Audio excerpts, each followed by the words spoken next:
Հակակոռուպցիոն կոմիտեի օպերատիվ հետախուզական ստորաբաժանումների կողմից իրականացված միջոցառումների արդյունքում փաստական տվյալներ են ստացվել այն մասին, որ ազգային ժողովի հերթական ընտրությունները նշանակելու մասին Հայաստանի Հանրապետության նախագահի հրամանագրի 2026 թվականի փետրվարի 7-ին ուժի մեջ մտնելուց հետո բարեգործություն իրականացնելու օրենսդրական արգելքի պայմաններում համապետական ընտրություններին մասնակցող Հայաստանի Հանրապետության տարբեր բնակիչների բարեգործության անվան տակ ուժեղ Հայաստան կուսակցության անդամի կողմից այլ անձի օժանդակությամբ 2026 թվականի մարտ ամսվա ընթացքում մի դեպքում անհատույց տրամադրվել է դրամական միջոց, մեկ այլ դեպքում արտոնյալ պայմանով խոստացվել է ծառայության մատուցում։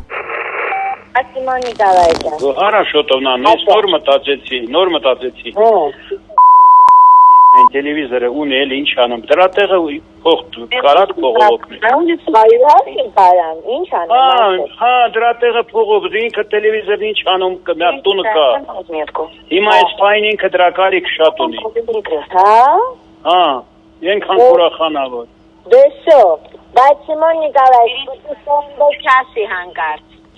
Լավ, չէ, ոչ մեկը, երեքշաբթի օրը ուրեմն մենք հանդիպենք։ Вам спасибо. Сейчас что-то могу вам сделать, что-то приятное? Ничего пока не нужно. То, что нужно было, если он принес. Ես կարի ֆաբրիկա ունեմ Մարգարովիտում, ուզում ձեզ հետ խորհրդակցեմ, մի 200 աշխատատեղով ֆաբրիկա ունեմ բոլոր բաներով, մեջինաներով, ինձ զակազա պետք է շուկա, Զակազապետք։ Այո, զակազինի, ասենք։